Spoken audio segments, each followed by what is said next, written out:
बार हम स्मरण करके अपने उद्गम किसी क्षेत्र में अनंतानंद सिद्ध भगवान इस क्षेत्र से भी हुए हैं, उन्हें स्मरण करते हैं। ओम नमः सिद्धेभ्यः।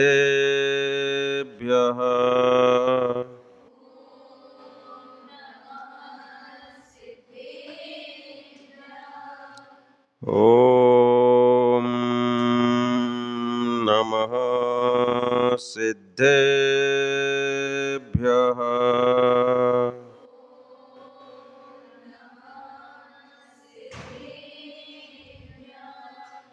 ओम नमः सिद्धेभ्यः।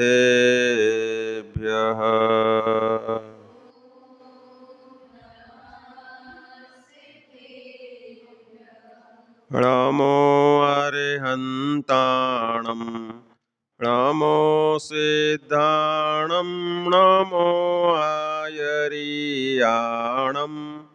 नमो अजायाणं नमो लोये सवसाहुणम्।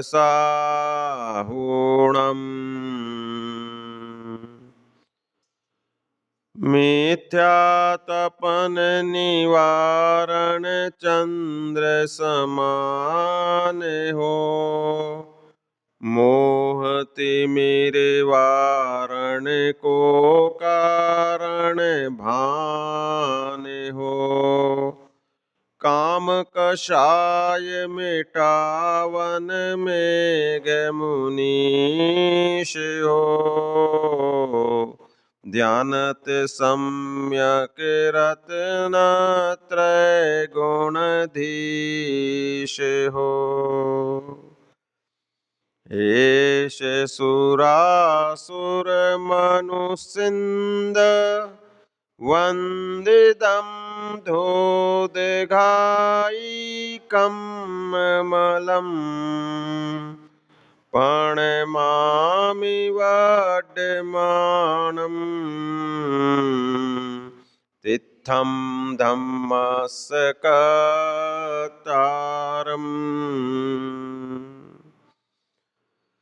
आचार्य श्री कुंद कुंद देव द्वारा विरचित महान ग्रंथ परमागम श्री प्रवचन सार है।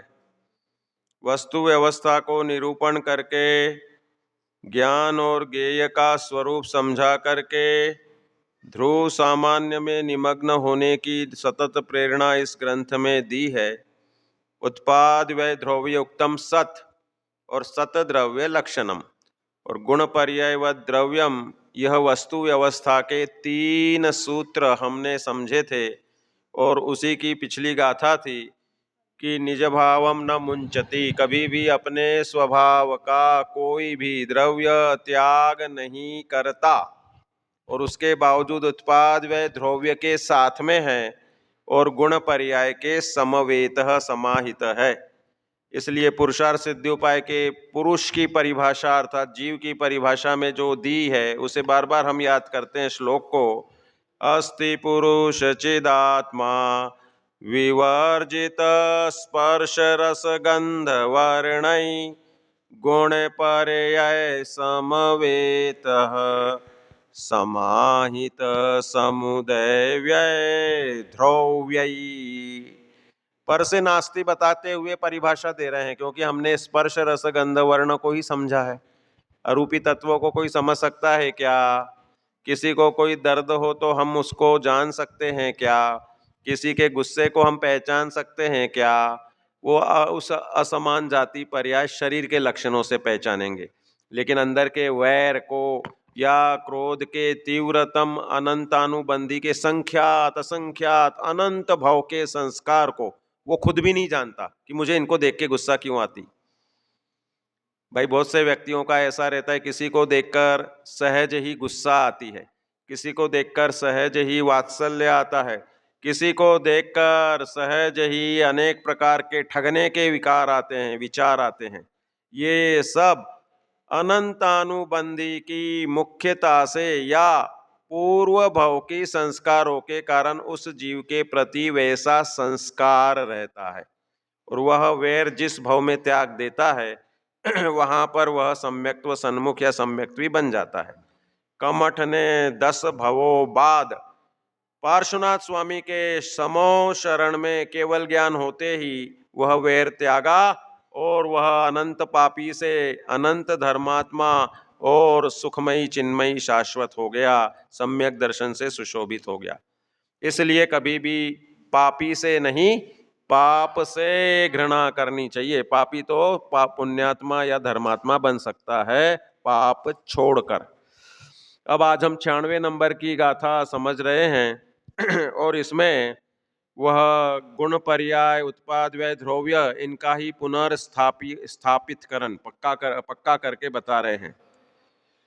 पेज नंबर 194 पे सद्भावो हि सहावो गुणे हिम सगपज्ज एहिम चेत्तेहिम दवस सौवकालम उपादवय ध्रुवतेहिम। संस्कृत पढ़ो आप। सद्भावो ही स्वभावो गुणैस्वका द्रव्यस्य सर्वकालम् उत्पादव्यय ध्रुवत्वैहि गुणचित्रमय पर्याय से उत्पाद व्यय ध्रुव भाव से जो द्रव्य का अस्तित्व है वह एकमात्र स्वभाव है। यहाँ शब्द कैसे कर दिया पद्यानुवाद में? गुण चित्रमय पर्याय। चित्रमय पर्याय जो ऊपर चित्तम शब्द दिया ना, सगपज्जाहिम चित्तेहिम स्वक पर्याय चित्रई। चित्र शब्द से अनेक प्रकार, चित्र शब्द जो है वह अनेक प्रकार के लिए सूचन करने वाला है। गुण और अनेक पर्याय की पर्यायों तथा उत्पाद व द्रव्य से द्रव्य का जो अस्तित्व सदा काल है वह वस्तुतः द्रव्य का स्वभाव है। देखो द्रव्य का स्वभाव क्या बता रहे हैं? गुण, पर्याय और उत्पाद व द्रव्य युक्त अस्तित्व। देखो अस्तित्व मुख्य रूप से है, सत द्रव्य बिना तो आगे की कथन करने की पद्धति ही नहीं होगी। जिसका अस्तित्व है उसी का गुण बखान हो सकता है। अस्तित्व के बिना कोई धर्म की सिद्धि नहीं होती। तो अस्तित्ववान द्रव्य के गुणों का यहाँ वर्णन कह रहे कि वह गुण सदा शाश्वत है। पर्याय शाश्वत है कि नहीं है? पर्याय भले एक समय की स्थिति हो लेकिन पर्याय स्वभाव भी शाश्वत ही है। पर्याय स्वभाव सिद्धों को निरंतर नवीन आनंद आ रहा है। चर्चा चली कि भाई सिद्ध भगवान ने एक समय में संपूर्ण लोकालोक को, उनके सकल द्रव्य की तीनों काल की पर्यायों को जान लिया और पूर्णता से जान लिया। अब बताइए कि उनको अगले क्षण में ज्ञान गुण के परिणमन में नवीनता तो हम भूतकाल, वर्तमान काल और भविष्य काल की अपेक्षा करते हैं, लेकिन उनके सुख गुण की नवीनता बताइए और शक्ति गुण की नवीनता बताइए। जैसे वीर्य गुण सबसे प्रामाणिक गुण है। कोई भी जीव स्वयं कभी मरना नहीं चाहता, यह वीर्य गुण के क्षयोपशम के कारण है। और जहां वीर्य गुण का क्षयोपशम अल्प होता है तो स्वयं आत्महत्या करने पहुंच जाएगा। लेकिन द्विंद्रिय से लेकर के चतुरिंद्रिय पर्यंत के जीव निकृष्टतम अवस्था में भी आत्महत्या नहीं करना चाहते। इनमें आत्महत्या नहीं होती। द्विंद्रिय से चतुरिंद्रिय आत्महत्या नहीं करता, असंगी पंचेंद्रिय आत्महत्या नहीं करता। छोटा सा बालक 8 वर्ष के पूर्व स्वयं आत्महत्या नहीं करेगा। धोखे से गिरना आदि के एक्सीडेंट होंगे। क्यों नहीं करते? क्योंकि वीर्य गुण का उघाड़ अपने रूप में उस पर्याय के योग्य नियम से होता है।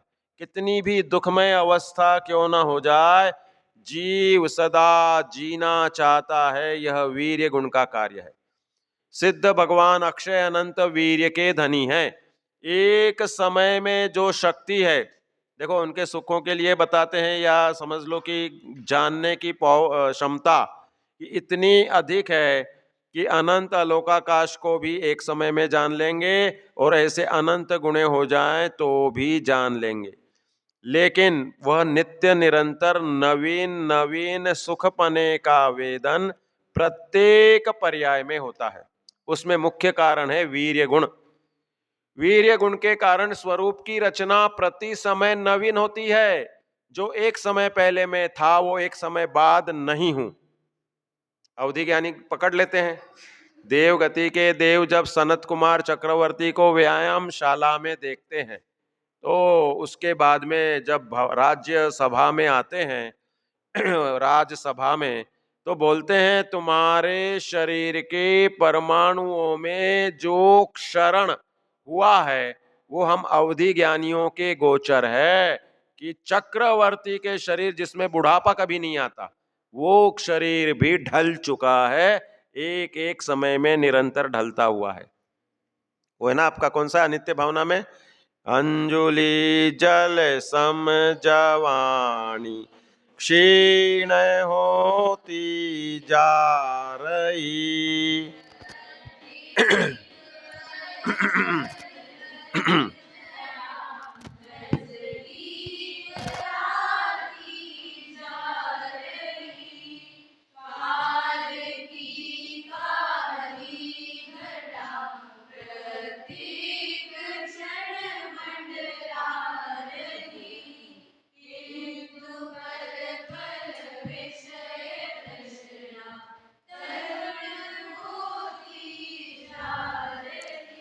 चौथी लाइन है ना, वो संसार भावना में जाती है, क्योंकि संसार में दाम बिना निर्धन दुखी और तृष्णा वश धनवान।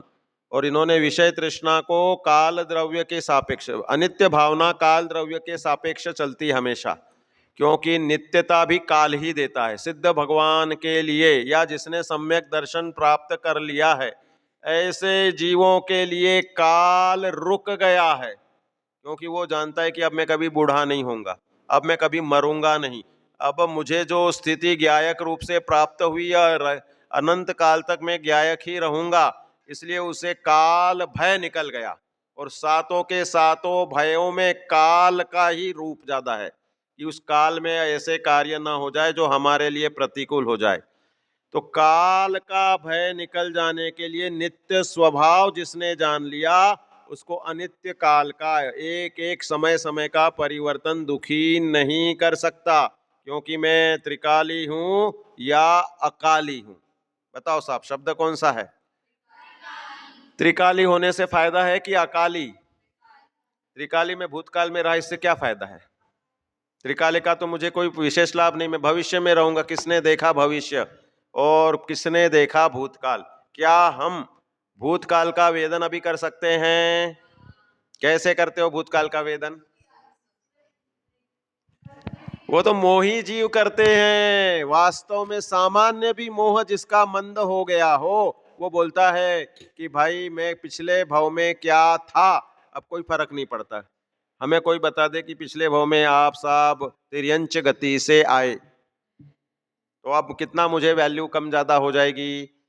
भाई जो मेरी पर्याय की वर्तमान स्थिति है उसके अनुसार मेरा मान सम्मान वैल्यू मिलनी है। तो भूतकाल का वेदन वर्तमान में अभाव है, उसको अभाव से गिनाते हैं। कौन सा भाव है? प्राग भाव के कारण भूतकालीन पर्याय वर्तमान में अभाव को प्राप्त हो रही है। और भविष्य का हमें कल तुम श्रेणिक राजा को मालूम पड़ गया केवल ज्ञानी की वाणी में कि तुम नरकायु बांध चुके हो, इसलिए तुम्हें संयम ग्रहण करने के भाव नहीं आ रहे और तुम ग्रहण भी नहीं कर सकोगे, करोगे तो भी टिकेगा नहीं। बोलो साहब, सम्यक दृष्टि है शायिक। और संयम, हम तो कहते हैं कि अंतर निरंतर उसको मुनि बनने की भावना क्या है कि वह श्रावक श्रावक नहीं जो मुनि बनने की भावना नहीं भावे, क्योंकि मुनि अवस्था मतलब संयम अवस्था सकल सुख का निधान है। तो श्रेणिक राजा को मालूम पड़ गया कि मैं नरक में जाऊंगा, भगवान महावीर की दिव्य ध्वनि में आ गया। अब उसे क्या करना चाहिए? भविष्य का वेदन करना चाहिए कि मैं त्रिकाली ध्रुव ज्ञायक सदा अभी वर्तमान में हाजरा हुजूर सिद्ध समान निरंतर सदा अनंत सुखमय अनंत गुणमय अनंत ध्रुवमय ऐसा स्वभाव को धारण किए हुए भूमिका अनुसार सुख को सदा प्रकट करता हूं। भूमिका अनुसार सुख प्रकट होता है, स्वभाव में मान्यता होती है कि मैं अनंत सुखी हूं। स्वभाव की मान्यता ऐसी चलती है ना। हम पूर्णता की मान्यता करते हैं। मैं भले बीएमएस बॉर्डर लाइन पे पास हुआ, लेकिन डॉक्टर तो पूरा ही बना ना। उसमें थोड़ी ऐसा रहा कि भाई तुम 35% वाले बीएमएस हो और ये 89% वाला बीएमएस है। हमारे सेकंड ईयर में ही एक विद्यार्थी था, उसने झोपड़पट्टी इलाके में प्रैक्टिस शुरू कर दी थी। अरुण मिश्रा नाम था उसका, और उसके पास 80-80 90-90 पेशेंट की लाइन रहती थी। मेरे को ले गया एक दिन, बोला कि देखो मेरी क्लिनिक देख लो एक बार। तो मैंने बोला यार तुम्हारे पास क्वालिफिकेशन कंप्लीट नहीं है और तुमने की नहीं। बोले पुलिस पकड़ सकती है मेरे को, बिल्कुल जेल में डाल सकती है, लेकिन बोले इन 80 लोगों में किसी से भी 2-4 जनों से पूछ लो मेरी रेपुटेशन क्या है। तो भगवान जैसी रेपुटेशन, इतना मीठा बोले वो, इतना मीठा बोले, मिष्ट भाषी, और सबको रिजल्ट्स मिले तो सब अपने आप ही फेवर में ही रहेंगे। तो बोले कि ऐसी मेरी इमेज है, देखो पूछ लो किसी से भी। तो सब ऐसे उसके सेकंड ईयर में ही बिना पूरा पढ़े हुए और सिर्फ मिष्ट व्यवहार और जानकारी आ जाती किस पे क्या। Compounder can become a best doctor due to experiences, regular वही वही देनी होती है दवाइयाँ। तो इस तरह से उस जाति का उसका पुण्य भी था। तो मेरा कहना यह है कि प्रध्वंसा भाव वह एक ऐसी चीज है कि भविष्य काल का किंचित भी वेदन वर्तमान में नहीं आता, और सूक्ष्म से सूक्ष्म ज्ञान को जानने की अवस्था को जानने की क्षमता देवगति के देवों की थी। इसलिए वे सनत कुमार चक्रवर्ती के पास आकर कहते हैं कि यद्यपि चक्रवर्ती के परमाणु शिथिल नहीं होते, लेकिन तुम्हारी आयु कर्म ने हमें बता दिया कि अवस्था शिथिल हो रही। और ज्ञानियों को काल भय नहीं होता, इसलिए उन्हें मरण भय नहीं होता, इस लोक का भय नहीं होता, परलोक का भय नहीं होता। काल द्रव्य ज्ञानियों के लिए रुक चुका है, क्योंकि जैसा मैं ज्ञायक हाजरा हुजूर अभी हूं, अक्षय अनंत काल तक वैसा ही मैं ज्ञायक रहूंगा। शायिक सम्यक्त्व जीव को काल भय किंचित भी नहीं होगा। शायोग श्रमिक को भी जब तक सम्यक दर्शन है तब तक वह अपने आप को नित्य स्वभाव के वेदन से सुखी करता है, लेकिन उसकी जो अनंतानुबंधी अनुदय रूप रहती ना, वो बहुत घोटाला करती है। कैसे घोटाला करती है? अनंतानुबंधी परिणति। भाई उसने अनुदय कर रखा है, नाश नहीं किया। शयोपशमिक सम्यक दृष्टि ने अनंतानुबंधी को दबा रखा है, शयोपशम रूप कर रखा है, स्तबुक संक्रमण करके, क्योंकि वो तो सर्वघाती है ना, तो फटाक से 3 रूप कर रखा है। लेकिन उसकी कब पुनः उद्वेलना हो जाए, परिणति कब बिगड़ जाए, कोई भी चारित्रगत विकार से, श्रद्धागत विकार बिगाड़ने में अनंतानुबंधी निमित्त पड़ेगी, वह स्वयं वह श्रद्धा नहीं बदलेगा। सम्यक दर्शन है जो अनंत कुतर्कों से कुनीतियों से खंडित नहीं होता, लेकिन अनंतानुबंधी जन्य उदय, वह उदय उसको अनुदय रूप करता रह रहा है, प्रति समय अनुदय कर रहा है, लेकिन वह कहीं पर तीव्र रूप से प्रकट हुई तो श्रद्धा का भी घात कर देगा। इसलिए अनंतानुबंधी का बहुत खतरनाक रोल है। और वह फिर साधन की अवस्था में भी यही है ना, वहां पे मिथ्यात्व का तो अनुदय ही है, लेकिन अनंतानुबंधी की अवस्था आती है। तो इस रूप में अनंतानुबंधी कषाय की तीव्रता से हमेशा उपदेश देते हैं, कषाय नष्ट करो, कषाय नष्ट करोगे अनंतानुबंधी सबसे पहले नष्ट होती है। तो इसलिए श्रद्धा निर्मल हुए बिना नहीं रहेगी। और यहां से जब कथन करते हैं, जब तक तुम सम्यक श्रद्धा नहीं करोगे अनंतानुबंधी भी नष्ट नहीं होगी। इसलिए दोनों तरफ से उपदेश में शुद्धात्म श्रद्धान और शुद्धात्मा को घात करने वाली कषायों का अभाव, दोनों प्रकार से उपदेश निरंतर दिया जाता है। तो सम्यक दृष्टि को काल का बिल्कुल भी भय नहीं, और इसलिए वह दुखी नहीं होता, और उसके लिए उसे अकाली कहना योग्य है त्रिकाली कहने से अच्छा। त्रिकाली ध्रुव भगवान आत्मा, त्रिकाली लगाओगे तो ध्रुव लगाना पड़ेगा साथ में। ध्रुव शब्द जो है वो काल की सापेक्षता रखता है और अकाली शब्द लगाएंगे तो वहां पर काली नहीं है जिसके इसमें प्रवेश। आत्मा का स्वभाव अकाली है और उसके प्रगटीकरण से स्वभाव को जिसने ग्रहण कर लिया तो वो त्रिकालीपने को प्रकट करता है, अर्थात सुखी होता है। जैसे आप वो निकल कहते हो ना, निर्मल और विमल और अमल, 3 शब्द हैं। अचल अमल दृग ज्ञान सुख बल अनंत के ईश परम धर्म नायक नमो नमो सिद्ध जगदीश। तो अचल और अमल, अमल क्या है, निर्मल क्या है और विमल क्या है? बताओ जी, 3 शब्दों के अर्थ बताओ सृष्टि। अचल क्या होता है? अमल, अमल मतलब मल रहित, ये तो स्वभाव है। निर्मल निर्गता मल यस्य स निर्मला भाई मल निकल गया हो इसलिए नी शब्द उपसर्ग आ गया ना। और दूसरा विमल, विगत मल शब्द ले लो तो विगत, उसमें भी निर्मलता का ही भाव आया। और अमल तो स्वभाव है, विमल और निर्मलपना पर्याय है। विमलपना में भी पर्याय प्रकट हुई, निर्मलपना में भी प्रकट हुई पर्याय, और अमल स्वभाव तो सदाकाल विद्यमान है। निगोदिया जीव अमल है, सिद्ध भगवान भी अमल है, हम तुम भी सब अमल हैं। और निर्मल कौन है? सिद्ध भगवान निर्मल है, अनंत भगवान भी निर्मल है। और विमलता उनके लिए कहो चाहे निर्मलता कहो एक ही बात। सही है। शब्दों में बहुत सारे फेर हैं, संस्कृत में तो एक एक शब्द की व्युत्पत्ति परक अर्थ बहुत सारे मर्मों को खोलता है।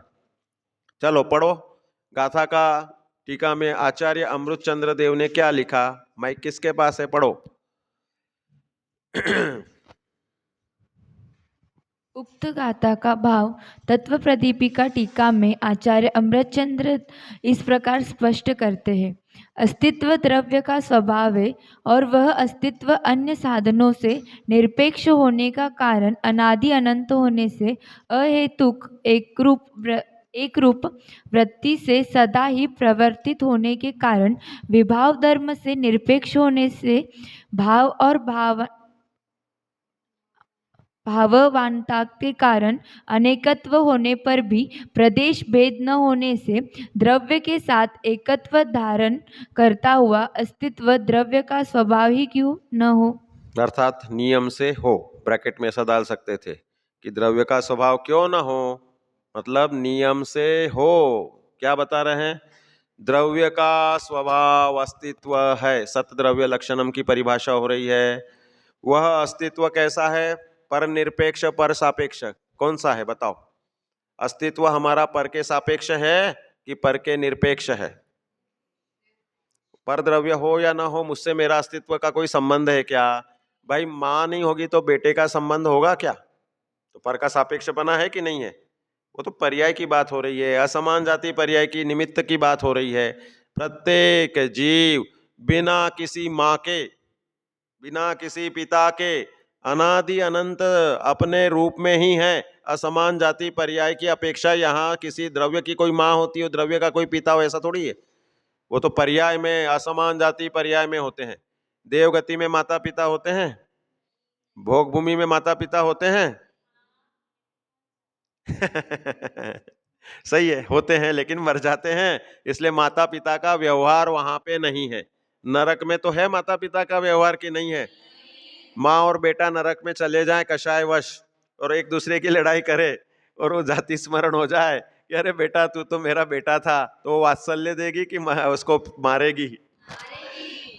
वात्सल्य दे सकती है ना जाति स्मरण होने के बाद। नरक में कुअवधि ज्ञान, ये अवधि ज्ञान वहां का क्षेत्र जनित होता है। जाति स्मरण ज्ञान को अवधि ज्ञान कहां से ला रहे हैं आप लोग? ये बहुत बड़ी भूल है। जाति स्मरण ज्ञान, मुनिराजों का अवधि ज्ञान तो द्रव्य क्षेत्र काल भाव की मर्यादा से होता है, और नरक का जो अवधि ज्ञान है वह पहले नरक के जीव को आधा कोष या 4 कोष तक का अवधि ज्ञान होता है। कौन मुझे आगे से आने वाला, इस जैसे आपके शाश्वत धाम के वो बाहर गेट लगा है, उस गेट पे कौन आ रहा है अपने को है क्या ज्ञान? अभी नहीं है, लेकिन आपने उपयोग लगाया कि अरे वहां पे 2 गाड़ी आ रही है जिसमें से मेरे पिताजी माताजी आ रहे हैं। तो वो अवधि ज्ञान क्षेत्र जनित, द्रव्य क्षेत्र काल, काल का भी उनका लिमिटेड है, एक अंतर मुहूर्त, 2 मुहूर्त का, 1 दिन का, ऐसा नहीं कि उनको 25 साल पहले में मनुष्य गति में ऐसा था और इस तरह था, उसको तो जाति स्मरण ज्ञान कहा जाता है।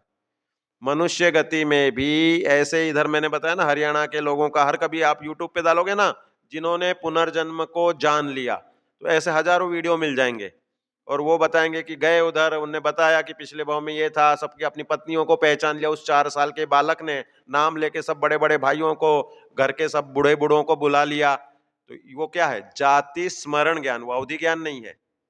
और अवधि ज्ञान जो है वह मुनि राजों की जो रिद्धि से प्राप्त होता है, वो ही यथार्थ अवधि ज्ञान है।